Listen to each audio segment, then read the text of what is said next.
तुमच्या मनामध्ये हा प्रश्न कधी आलाय का?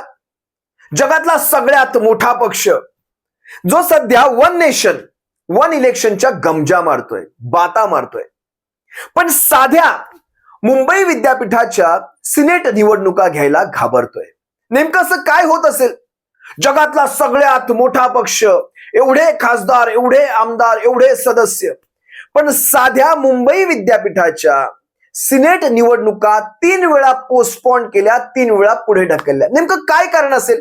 तुमच्या प्रश्नाचं मी आज उत्तर देतो. सिनेट म्हणजे नेमकं काय हो? अधिसभा. ही मर्यादित असते, चौकटीत असते, मुंबई युनिव्हर्सिटीच्या साठीच. तेवढंच त्यांचं काय ते कार्यक्षेत्र. बरं, हे जे कोणी सदस्य असतात यांच्याकडे साधे नगरसेवकांइतके देखील अधिकार नाहीत. पुन्हा एकदा सांगतो, साधे नगरसेवकांइतके देखील अधिकार नाहीत. आमदारक्या खासदारक्यांचे अधिकार तर दूरच राहिले, अगदी गावच्या सरपंचा इतके देखील अधिकार त्यांच्याकडे नाहीयेत. त्यांचं कार्यक्षेत्र हे मुंबई विद्यापीठाच्या एवढ्या चौकटीमधलंच. विद्यार्थ्यांच्या समस्या असतील, फी वाढ असेल, कॉन्व्होकेशनचे प्रश्न असतील किंवा अनेक अभ्यासक्रमातले बदल असतील, असे अनेक प्रश्न आहेत ज्याच्या संदर्भात त्यांचं कार्यक्षेत्र. मग ह्या भारतीय जनता पक्षाला असं काय वाटतंय बरं की ह्या निवडणुका झाल्या की ह्यांचं काहीतरी राजकीय नुकसान होईल? याचं एक महत्वाचं कारण मी तुम्हा सर्वांच्या समोर घेऊन येतो.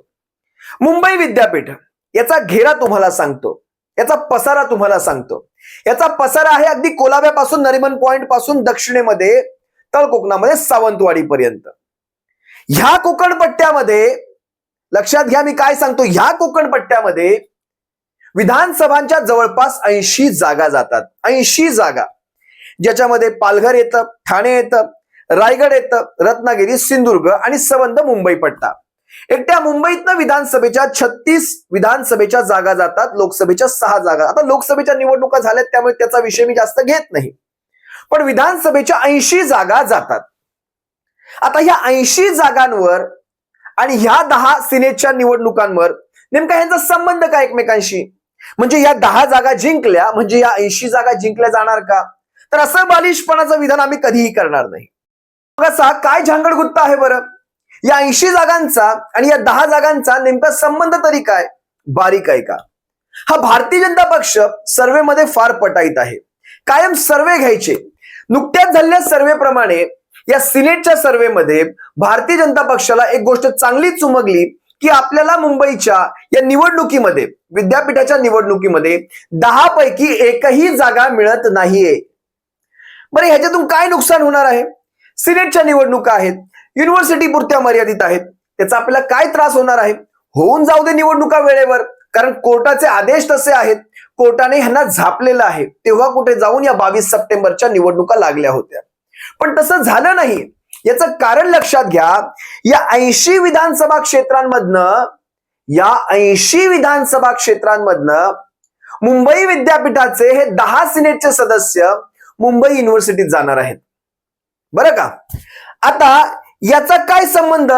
तर 80 विधानसभा क्षेत्रांमध्ये हे 10च्या 10 सदस्य हे युवा सेनेचे, पर्यायाने शिवसेनेचे असणार आहेत.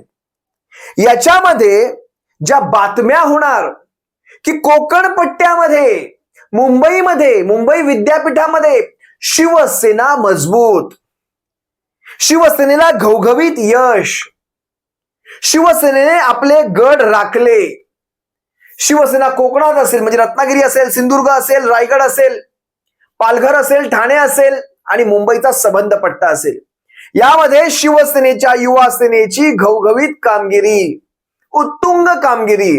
10च्या 10 सिनेटच्या निवडणुकांचे सदस्य शिवसेनेचे निवडून आलेले आहेत. या अशा प्रकारच्या बातम्या ज्यावेळेस मीडियावर पुढील महिनाभर येत राहणार, त्यानंतर मात्र ह्यांच्या पाळीव कार्यकर्त्यांचे, पाळीव कळतं ना तुम्हाला, यांच्या पेड कार्यकर्त्यांचे जे काही मोरल डाऊन होणार, त्यांच्या आत्मविश्वासाचं जे काही खच्चीकरण होणार, ते काही भारतीय जनता पक्षाला परवडणार नाही.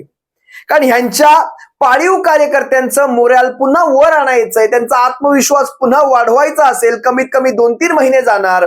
आणि हा जो इम्पॅक्ट भारतीय जनता पक्षावर होणार तो भारतीय जनता पक्षाला परवडणारा नाही. पर्यायाने ह्या शिंदे टोळीच्या कार्यकर्त्यांचा असेल किंवा अजित पवारांच्या कार्यकर्त्यांचा असेल, या एकाच कारणासाठी, कारण सिनेटचा आणि ह्यांचा तितका काही फायदा तोटा असं काही दिसत नाही, पण या सबंध 80 विधानसभा क्षेत्रांमध्ये जी काही मरगळ येणार हे मात्र भारतीय जनता पक्षाला परवडण्यासारखं नाही. हे एकमेव कारण आहे ज्यासाठी भारतीय जनता पक्ष या सिनेटच्या निवडणुका विधानसभेच्या निवडणुकांच्या नंतर व्हाव्यात अशा प्रकारची तजवीज करतोय. असो, पण एक गोष्ट इथे प्रकर्षाने तुम्हाला सांगतो, या भारतीय जनता पक्षाने कितीही प्रयत्न करावा, म्हणजे आज घ्या काय आणि विधानसभेच्या नंतर घ्यावा काय, विधानसभेच्या नंतर तर तुमचं सरकारच नसणार, तो प्रश्नच संपला. पण भारतीय जनता पक्षाने आम्हाला कुठलीही निवडणूक द्यावी, तुम्हाला 23 वरून आम्ही 9 वर आणून ठेवलेला आहे. 23 वरून 9 वर आम्हाला मुंबई महानगरपालिकेची निवडणूक आम्ही केव्हापासून सांगतोय ती निवडणूक घ्या, निवडणूक घ्या. आज तागायत निवडणूक घेतली गेली नाही. ही निवडणूक सिनेटची मुंबई विद्यापीठाची जवळपास 3ऱ्यांदा पुढे ढकलण्यात आली. कोर्टाने आज पुन्हा त्यांच्यावर ताशेरे ओढले आणि मला वाटतं ह्यांनी आपली असमर्थता दर्शवली, त्यामुळे 22च्या ऐवजी यांना 24ची तारीख दिलेली आहे. पण किती वेळा या सगळ्यांमध्ये कोर्ट हस्तक्षेप करणार? का तुमच्या माहिती धमक नाही? जगातला सगळ्यात मोठा पक्ष, घ्या ना निवडणुका, व्हा सपाट. शिवसेना तुम्हाला गाडायला तयार आहे. मुंबई महापालिकेमध्ये असेल, कोकण प्रांतात असेल, सबंध महाराष्ट्रामध्ये असेल, शिवसेना तुम्हाला गाडायला तयार आहे. मुंबईमधनं शिवसेनेच्या विद्यमान आमदारांच्या जागा जवळपास 14 होत्या आणि आता शिवसेनेचे जे खासदार निवडून आले ते जवळपास 4, म्हणजे जवळपास 24 ठिकाणी 24 विधानसभा क्षेत्रांमध्ये शिवसेनेचं प्राबल्य अगोदरच प्रस्थापित झालेलं आहे. मुंबईमध्ये शिवसेना जवळपास 25 ते 26 ठिकाणी लीड घेऊन आहे. 36 पैकी 25 ते 26 ठिकाणी शिवसेना लीड घेऊन आहे. या गोष्टी अशा तुम्ही नजरअंदाज करू शकत नाहीत. या विधानसभेच्या निवडणुकीमध्ये भारतीय जनता पक्षाला गाडायची संपूर्णपणे जबाबदारी शिवसेनेने उचललेली आहे आणि मुंबईमध्ये शिवसेना अतिशय नाही तर प्रचंड प्रचंड भक्कम आहे. आता अनेक जणांचे मला कमेंट्स येतात, दादा मुंबई महानगरपालिकेतले जवळपास 40 ते 41 नगरसेवक या भारतीय जनता पक्षाने म्हणण्यापेक्षा शिंदे गटाने स्वतःकडे खेचून घेतलेले आहेत. म्हणजे हा मधला काळ जो त्यांना मिळाला खेचाखेची करण्याचा, मी यांना उगाच टोळ्या म्हणत नाही, यांना टोळ्या मी यासाठीच नाव देतो. इकडून माणसं काढ, तिकडून माणसं काढ, याला खोके दे, त्याला खोके दे, असं करत याने जवळपास, हो ही गोष्ट नाकारता येत नाही, जवळपास 40 ते 41 ही संख्या झालेली आहे.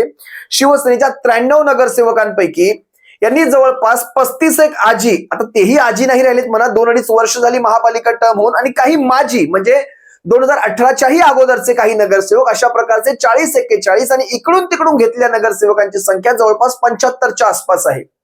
म्हणजे फार जुने नगरसेवकही त्यांनी घेतलेले आहेत. मुंबई महानगरपालिकेमध्ये ही टोळी इकडून तिकडून माणसं जमा करून स्वतःचं अस्तित्व दाखवणार आहे. एक लक्षात घ्या, साहेबांचा हात म्हणजे मातोश्रीचा हात, शिवसेनेचा हात ज्या डोक्यावर पडतो तो आमदार बनतो, तो नगरसेवक बनतो. हे सत्य नाकारता येणार नाही. मुंबईमध्ये शिवसेनेचं नाव ज्याच्या पाठीशी, फक्त तोच व्यक्ती मुंबईचा नगरसेवक बनू शकतो. हे मुंबईच्या सगळ्या नगरसेवकांना माहिती आहे. पण ज्यांना माहिती, ज्यांची कामगिरी ढिसाळ आहे, हे असे नगरसेवक ज्यांना माहिती यावेळेस आमचा पत्ता कट होणार आहे, मग यानं त्या प्रकारे इकडून तिकडून पळायची त्यांनी तजवीज करून ठेवली. असो, तो त्यांचा वैयक्तिक भाग राहिला, तो आपला विषय नाही. पण मुंबईमध्ये शिवसेनेच्या गडाला सुरुंग लावणारी औलाद आजतागायत कधी पैदा झाली ना कधी पैदा होणार. असो, तुर्तास मी इथेच थांबतो. तुम्हा सर्वांची रजा घेतो. जर तुम्ही अजूनही शिवसेना एक वादळ या तुमच्या हक्काच्या माध्यमाला सबस्क्राईब केला नसाल तर तुम्हा सर्वांना एक कळकळीची विनंती करतो. शिवसैनिकांनो, तुमच्या माझ्या हक्काच्या या माध्यमाला तुम्ही सर्व शिवसैनिकांनी लाखोंच्या संख्येने सबस्क्राईब जरूर ठेवा. तुम्हा सर्वांची रजा घेतो. सप्रेम जय महाराष्ट्र. काळजी घ्या. जय महाराष्ट्र.